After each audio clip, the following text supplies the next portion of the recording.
नमस्कार मित्रों, मैं वकील महतो अपने यूट्यूब चैनल कानून को जाने में कानूनी जानकारी देने के लिए आप सबके बीच आज उपस्थित हूँ। एक नए विषय इंटरिम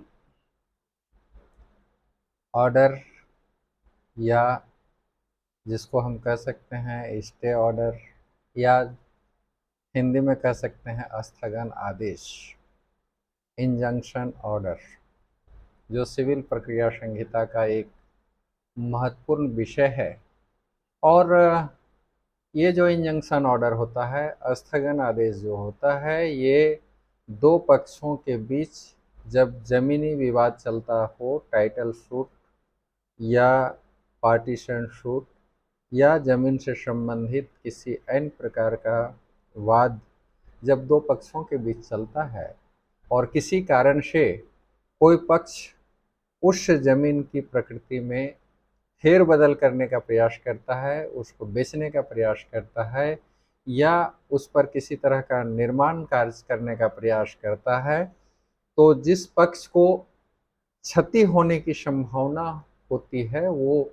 न्यायालय में सशपथ एक आवेदन उस जमीन से संबंधित कागजातों के साथ दाखिल करता है और तब न्यायालय उस विरोधी पक्ष को सूचित करेगा या तो फिर जो वाद को लाए हैं वो विपक्षी को सूचना देते हुए कि इस तरह की घटना संभावित है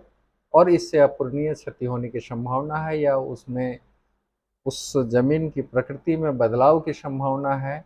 या उसमें डिफ्रॉडिंग की संभावना है। तो वैसे स्थिति में आदेश 39 के नियम 1 और 2 के तहत एक एप्लीकेशन न्यायालय में दिया जाता है और दोनों पक्षों को सुनने के पश्चात न्यायालय इस निष्कर्ष पर जब पहुंचता है कि ये स्थगन आदेश देना बहुत ही जरूरी है, तो उस संबंध में अपना एक इंटरिम आदेश, जिसको हम स्टे ऑर्डर कह सकते हैं, जिसे इंजंक्शन जो प्रचलित भाषा में हम सुनते आए हैं उसमें इंजंक्शन ऑर्डर के बारे में,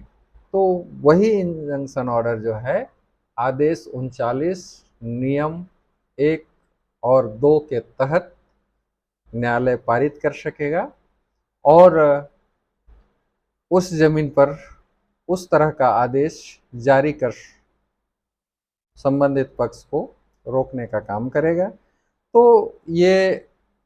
इंटरिम ऑर्डर जो है कब प्रभावी होगा? जब न्यायालय इस तरह का कोई स्टे ऑर्डर जारी करते हैं।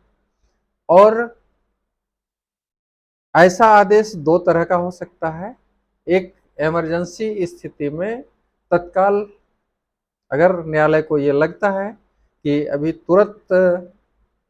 ऐसा आदेश देना उचित है, तो वो इंटरिम ऑर्डर पास करेंगे और वो इंटरिम ऑर्डर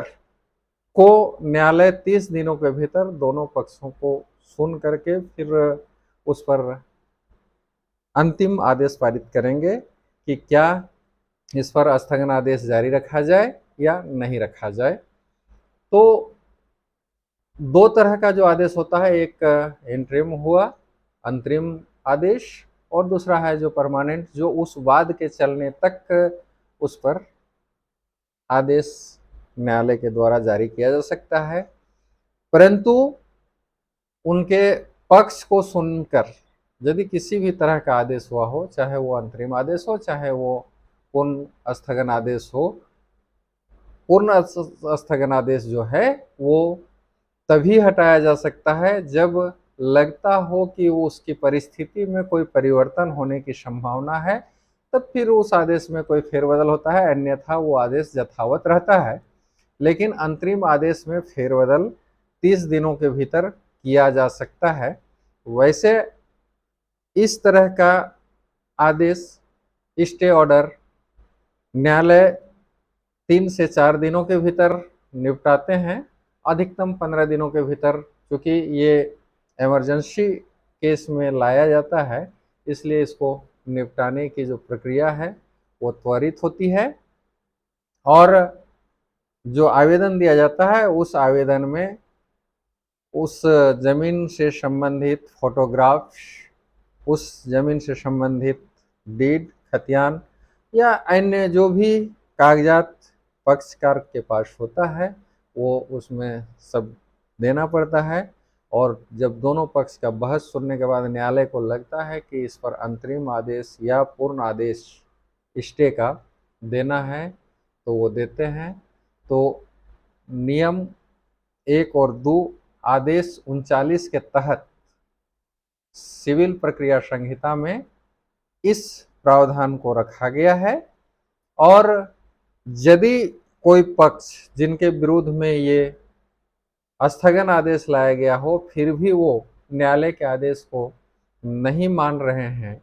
और अपूरणीय क्षति पर अपूरणीय क्षति करते जा रहे हैं, न्यायालय को जब इस बात की संतुष्टि हो जाएगी तो वैसी स्थिति में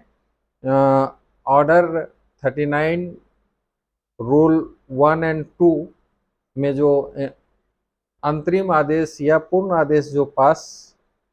किए हुए रहते हैं वो 2 का आदेश 39 का 2 का में ये उन्हें दंडित करने के लिए न्यायालय के द्वारा या उस संपत्ति को कुर्क कर उसकी बिक्री कर जो क्षति जिनको होती है उनकी क्षतिपूर्ति करने का भी न्यायालय आदेश दे सकता है। और किसी भी परिस्थिति में न्यायालय के द्वारा अगर इस तरह का आदेश पारित किया जाए और उससे पूर्ण नहीं होता है तो उसके और संपत्ति से भी उसको रिकवर करने का प्रयास किया जाता है। तो आप अंतरिम आदेश जो स्टे ऑर्डर का होता है, स्थगन आदेश का होता है, आप पूर्ण रूप से समझ गए होंगे। और मेरे जानकारी आपको कैसी लगी ये जानने के लिए आप इसी तरह का और अन्य वीडियो देखने के लिए मेरे चैनल में बने रहें और मेरे चैनल को लाइक, सब्सक्राइब और शेयर करें। इसी तरह की कानूनी जानकारी देने के लिए मैं सदैव आपके बीच उपस्थित रहूँगा। नमस्कार।